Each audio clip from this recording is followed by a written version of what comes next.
Okay, this is specifically having to do with the two red rings of death. We get two lights, and when you get the secondary code 0013, which is a RAM overheat or RAM when they lose the bridge solder underneath the chips. Now you'll see mine's all put back together. I already put Arctic Silver on the GPU and the CPU, and actually on the underside RAM chips and on the top side two RAM chips that go underneath the GPU heatsink, I put a little bit of Arctic Silver on them. Now something I had that many of you won't have is, I don't know if you can see this, it is actually a copper old key fob. It's about half the thickness of a penny. So what I did is on the inside of this casing, I took 2 pennies and a fob.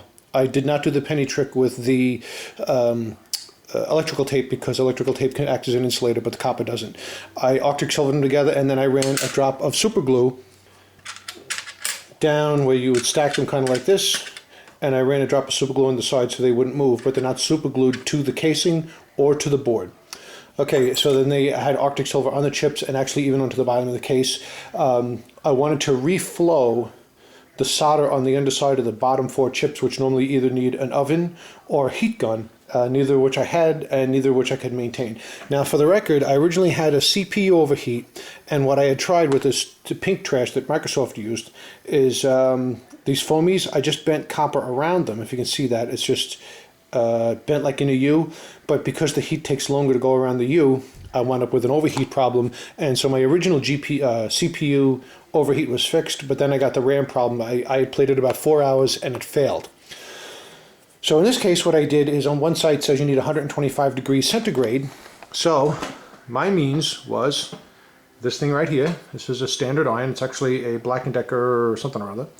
And this, you may see it, I don't know if I can zoom in enough to show the scale. I don't know if that focuses okay. Okay, you see it says 100. Now watch this. This is the centigrade, 50, 75, 100, 125. This is a candy or fry thermometer. And what I did is I turned this up, the iron up to about 5 out of 6. And what I would do is just kind of spin it in the hottest area here, or stick it in the holes and turn it and just let it see how it comes up to temperature. So in this particular iron, 5 out of 6 was 125 degrees centigrade. 6 out of 6 brought it up just under 150. So what I did is I put it, now you'll notice if you have pulled these apart before, from where the X clamps are, you have your memory chips are basically in these 2 positions, and there are going to be 2 more here and here. Now the heat normally flows from those chips through that pink trash that Microsoft used because it was cheap, and it's supposed to be good, but so much for that. It's supposed to conduct it to the outer case, which is then drawn away by the fan.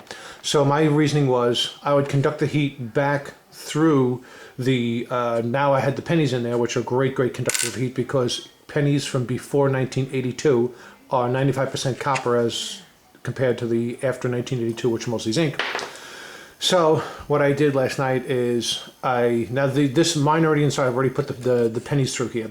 So you have 1, 2, 3, and 4 RAM chips. And what I did is I brought the iron up to temperature, and I basically just sat it on like this, and I let it come up to temperature. After about 5 minutes, I picked it up actually to check it, and I had taken the iron off, which is not hot now, and I tried to get a reading to see if any of this was hot. And I go by rate of climb. You know, you can see if the thermometer is climbing very quickly, that normally means that there's a quick transfer of heat, so it's hot, but it wasn't. So I threw it back on again, and I started to feel guilty at about 14 minutes, figuring that it might overheat. So I took it off, and I kind of, you know, you gently feel, and everything felt pretty hot, but not quite down the sides yet.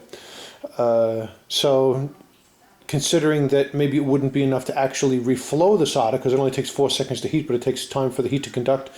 My main concern was that if I overheat the board, any capacitors on the top side of the board would melt and just drop right off and toast the unit, but at this point I was willing to risk it.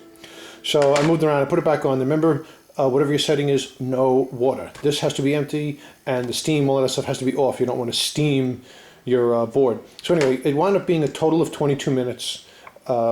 At about 140 degrees centigrade at the bottom of the iron.